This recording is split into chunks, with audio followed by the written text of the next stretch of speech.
আর অল্প কিছু দিনেই বাজারে উঠতে শুরু করবে দিনাজপুরের বিখ্যাত লিচু। বাগানীরা এখন ব্যস্ত সময় পার করছেন লিচু পরিচর্যায়।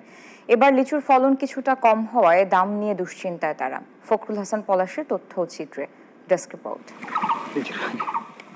গাছে গাছে থোকায় থোকায় ঝুলছে সবুজ রঙের লিচু। দিনাজপুর জেলায় ছোট বড় ৫,৫০০ হেক্টর জমিতে লিচুর বাগান রয়েছে, যা থেকে প্রতি বছর লিচু উৎপাদন হয় প্রায় ৩০,০০০ মেট্রিক টন।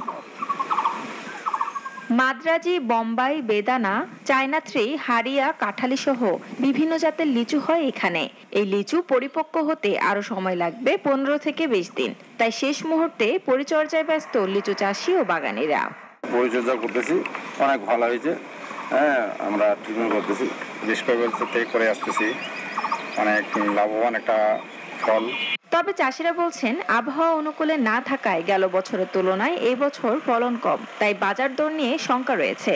লিচুর অতিরিক্ত তাপমাত্রা হওয়ার কারণে আমাদের কিছু মুকুল নষ্ট হয়ে যায়, ঝরে যায়। বেদানা লিচু আছে, বোম্বাই আছে, মান্দ্রাজি আছে, তারপর চাইনিজ 2-3 লিচু আছে। প্রতিটাই লিচু ব্র্যান্ডের লিচু, খুবই ভালো লিচু আমাদের।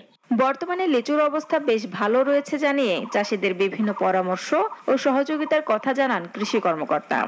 কৃষকদেরকে এই পরামর্শগুলো দিয়ে যাচ্ছি, যেমন বালাইনাশক ব্যবহার, সেচ প্রদান ইত্যাদি বিষয়গুলো আমরা কৃষকদেরকে কন্টিনিউ করতেছি। তো কৃষক যদি এগুলো মেনটেন করে বা ফলো করে, তাহলে আশা করা যায় যে লিচুর ফলন ইনশাআল্লাহ ভালো হবে।